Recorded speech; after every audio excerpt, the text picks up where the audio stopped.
ओम नमो भगवते वासुदेवाय। तीसरा अध्याय कर्म योग। अर्जुन ने पूछा, हे जनार्दन, यदि आपके मत से कर्म बुद्धि श्रेष्ठ है तो केशव मुझे इस घोर कर्म में क्यों लगाते हो? मिले हुए वचनों से आप मेरी बुद्धि को भ्रम में डाल रहे हैं। निश्चय करके मुझे बतलाइए जिससे मैं कल्याण को प्राप्त होऊं। श्री कृष्ण जी बोले, हे निष्पाप अर्जुन, मैं पहले समझा चुका हूँ कि इस लोक में दो प्रकार की निष्ठा है। एक तो सांख्य वालों का ध्यान योग, दूसरा योगियों का कर्म योग। कर्मों को प्रारंभ न करने से ही कोई निष्कर्म नहीं कहलाता और कर्मों को त्याग करके संन्यास ग्रहण करने से ही किसी को सिद्धि नहीं मिली। मनुष्य क्षण भर भी कर्म किए बिना नहीं रह सकता। प्रकृति के गुण ही सब मनुष्यों को कुछ ना कुछ कर्म करने में लगाते हैं। जो अज्ञानी कर्मेंद्रियों को रोककर आत्मचिंतन करने के बहाने विषयों की चिंता करता है वह पाखंडी मिथ्याचारी कहलाता है। हे अर्जुन, जो इंद्रियों को मन से दमन कर और विषयों में प्रवृत्त न होने देकर उनसे कार्य लेता है वह कर्म योग का अभ्यास करता है और श्रेष्ठ कहता है। अपने धर्म के अनुसार नियमित कर्म करने से कर्म को करना अच्छा है। बिना कर्म किए तुम्हारे शरीर का निर्वाह नहीं हो सकता। हे कौन्ते, यज्ञ के निमित्त किए जाने वाले कर्मों को छोड़कर जितने कर्म हैं उनके करने से मनुष्य का बंधन होता है। अतएव तुम फल की इच्छा त्याग कर यज्ञ के लिए कर्म करो। सृष्टि के आरंभ काल में ब्रह्मा जी ने यज्ञ सहित प्रजा को उत्पन्न कर प्रजा से कहा था, यज्ञादि कर्म करके वृद्धि को प्राप्त होंगे।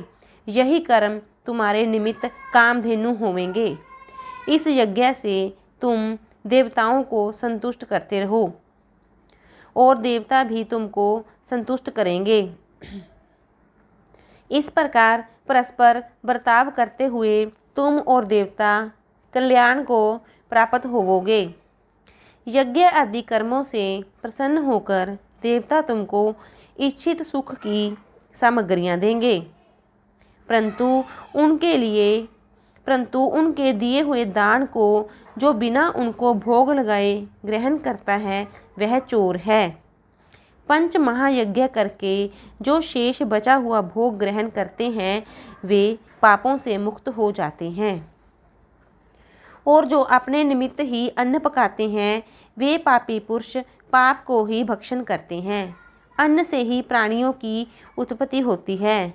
अन्न मेघ से उत्पन्न होता है, मेघ यज्ञ द्वारा बरसता है और यज्ञ की उत्पत्ति कर्म से होती है।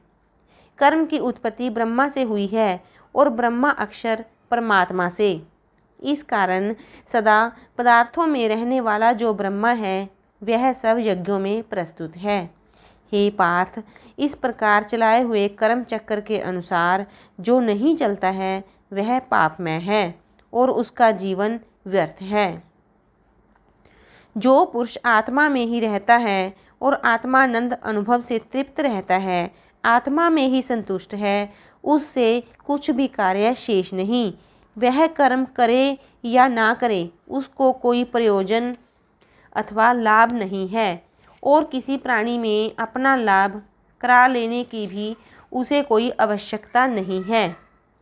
इसलिए तुम भी फल प्राप्ति की इच्छा त्याग कर्तव्य का पालन करो, क्योंकि फल की इच्छा त्याग कर कर्म करने वाला पुरुष मोक्ष को प्राप्त होता है। हे पार्थ, मुझको तीनों लोकों में भी कर्म शेष नहीं रहा और न कोई अप्राप्य वस्तु प्राप्त करनी है, फिर भी मैं कर्म करता हूँ। यदि हम ही आलस्य में आकर कर्मों को नहीं करेंगे तो अन्य मनुष्य भी हमारे ही पथ का अनुकरण करेंगे। इससे मैं कर्म ना करूं तो सब लोग भी न करने से नष्ट हो जाएंगे। इससे मैं वर्ण शंकरों के उत्पन्न करने का हेतु बनकर प्रजा को नष्ट करने वाला समझा जाऊंगा। जिस प्रकार अज्ञानी फल की इच्छा करके कर्म करता है, वैसे ही धन की इच्छा न करते हुए ज्ञानी को लोक शिक्षा की इच्छा करते हुए कर्म करना उचित है। कर्म में आसक्त अज्ञानियों की बुद्धि में ज्ञान भेदभाव उत्पन्न न करें, परंतु आप स्वयं करता हुआ उसमें भी प्रसन्नतापूर्वक कर्म करावें। हे अर्जुन, सब कर्म प्रकृति के गुणों करके ही उत्पन्न होते हैं, परंतु जिनकी बुद्धि अहंकार से भ्रष्ट है, ऐसे मूर्ख लोग समझते हैं कि हम कर्ता हैं। परंतु जो गुण और कर्म के विभाग का सच्चा तत्व जानता है, वह ज्ञानी पुरुष यह समझकर इसमें आसक्त नहीं होता कि गुणों का यह खेल आपस में हो रहा है। प्रकृति के गुणों करके भूले हुए मनुष्य गुण और कर्मों में आसक्त होते हैं। उन अल्पज्ञ मदों को ज्ञानी पुरुष कर्म मार्ग से चलायमान न करें। हे अर्जुन, अध्यात्म बुद्धि से तुम सब कर्मों को मुझ में अर्पण करके कर्म फलों की आशा ममता को छोड़कर संग्राम करो। जो पुरुष श्रद्धापूर्वक मेरे वचनों पर दोष दृष्टि न करके मेरे इस मत के अनुसार आचरण करते हैं, वे लोग कर्म बंधन से निश्चय ही मुक्त हो जाते हैं।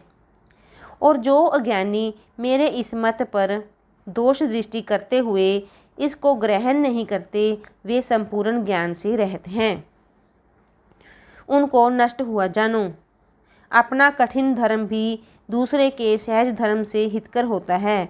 सब धर्म में मरना भी कल्याणकारक है, परंतु अन्य धर्म भयानक हैं। अर्जुन ने कहा, हे विष्णुनंदन श्री कृष्ण, पुरुष को पाप करने की इच्छा न होते हुए भी उसे कौन बलात्कार पाप के मार्ग में प्रवृत्त करता है। कृष्ण भगवान बोले, हे अर्जुन, रजोगुण से उत्पन्न होने वाला काम व क्रोध मनुष्य को पाप मार्ग में ले जाता है। इस करके उत्पन्न इच्छा कभी तृप्त नहीं होती। ये महापापी और शत्रु हैं। जैसे अग्नि धूल से दर्पण, झिल्ली से गर्भ का बालक ढका हुआ है, उसी प्रकार विषय की इच्छा से आत्मज्ञान ढका हुआ है। हे कुंती पुत्र, इस शत्रु काम करके ज्ञानियों का ज्ञान आच्छादित हुआ है और सदा अग्नि की तरह तृप्त नहीं होता। इंद्रियां, मन और बुद्धि इस काम के आश्रय स्थान हैं। इनके सहारे विषय इच्छा ज्ञान को आच्छादित करके जीव को मोहित कर लेती है। अतएव तुम सर्वप्रथम इंद्रियों को वश में करके ज्ञान और विज्ञान को नष्ट करने वाले इस पापी काम को अवश्य ही जीतो। कहते हैं, इंद्रियां सबसे प्रबल हैं और इंद्रियों से भी प्रबल मन है। इस प्रकार जो बुद्धि से परे है, उस आत्मा को जानकर निश्चयात्मक बुद्धि द्वारा मन को निश्चल करके, हे महाबाहो, तुम दुर्धर शत्रु को जीत लो। तीसरे अध्याय का महात्म्य। श्री नारायण जी बोले, हे लक्ष्मी, एक शूद्र महामूर्ख अकेला ही एक वन में रहता था। बड़े अनर्थों से उसने बहुत सा द्रव्य इकट्ठा किया। किसी कारण से वह सब द्रव्य जाता रहा। अब वह शूद्र बहुत चिंतित रहने लगा। किसी से पूछता कि ऐसा उपाय बताओ जिससे पृथ्वी में गड़ा धन मुझे मिले। किसी से पूछता कोई अंजन बताओ जिससे लगाने से पृथ्वी में गड़ा द्रव्य दिखने लगे। तब किसी ने कहा, मांस मदिरा खाया पिया कर। तब वह खोटा कर्म करने लगा, चोरी करने लगा। एक दिन धन की लालसा कर चोरी करने गया। मार्ग में चोरों ने मार दिया। तदंतर उसने प्रेत की योनि पाई। उस प्रेत योनि में उसे बड़ा दुख हुआ। एक वट वृक्ष पर रात दिन चिल्लाया करता कि कोई ऐसा भी है जो मुझे इस अधम देह से छुड़ावे। कुछ समय बाद शूद्र की स्त्री से पुत्र जन्मा। जब उसका पुत्र बड़ा हुआ तो एक दिन अपनी माता से उसने पूछा, मेरा पिता क्या व्यापार करता था और देहांत किस प्रकार हुआ। तब उसकी माता ने कहा, हे बेटा, तेरे पिता के पास बहुत द्रव्य था, वह सब यूं ही जाता रहा। वह धन के चले जाने से बहुत चिंतित रहने लगे। एक दिन धन की लालसा से चोरी करने गया, परंतु मार्ग में चोरों ने उसे मार डाला। तब बेटे ने कहा, हे माता, उसकी गति कराई थी? माता ने कहा, नहीं बेटा, उसकी गति नहीं कराई। बेटे ने पूछा, हे माता, उसकी गति करानी चाहिए। माँ ने कहा, अच्छी बात है पुत्र। तब वह पंडितों से पूछने गया और जाकर प्रार्थना की, हे स्वामी, मेरा पिता एक दिशा में जाकर मृत्यु को प्राप्त हुआ, अंत उसका उद्धार किस तरह होवे? पंडितों ने कहा, तू गया जी जाकर उसकी गति कर, तब पितरों का उद्धार होगा। यह सुन उसने माता की आज्ञा लेकर गया जी को गमन किया। प्रयागराज का दर्शन करके आगे को चला। रास्ते में एक वृक्ष के नीचे बैठ गया। वहाँ उसको बड़ा भय प्राप्त हुआ। यह वही वृक्ष था जहाँ उसका पिता प्रेत योनि को प्राप्त हुआ था। उसी जगह चोरों ने उसको मारा था। तब उस बालक ने अपना गुरु मंत्र पढ़ा। उसका एक और नियम था, वह एक अध्याय श्री गीता जी का पाठ नित्य किया करता था। उस दिन उसके पिता ने प्रेत की योनि में सुना तो सुनते ही उसकी प्रेत योनि छूट गई और देवदेही पाई। स्वर्ग से विमान आया और वह विमान पर चढ़कर पुत्र के सामने आया और आशीर्वाद देकर कहा, हे पुत्र, मैं तेरा पिता हूँ जो मरकर प्रेत हुआ था। तेरे इस पाठ करने से मेरी देवदेही हुई है। अब मेरा उद्धार हुआ है और तेरी कृपा से मैं स्वर्ग को जाता हूँ। अब तू गया जी को अपनी खुशी से जा। इतना सुनकर पुत्र ने कहा, हे पिताजी, कुछ और आज्ञा करो जो मैं आपकी सेवा करूं। तब उस देवदेही ने कहा, देख, मेरी 7 पीढ़ियों के पितृ नरक में पड़े हैं। अब तू श्री गीता जी के 3 अध्याय का पाठ करके उनको भी इस दुख से मुक्ति प्रदान कर।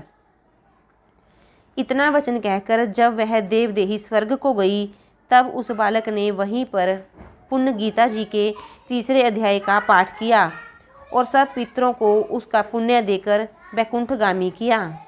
जो प्राणी श्री गीता जी का पाठ करता है या श्रवण करता है, उसका फल कहाँ तक कहूँ, कहने में भी नहीं आ सकता।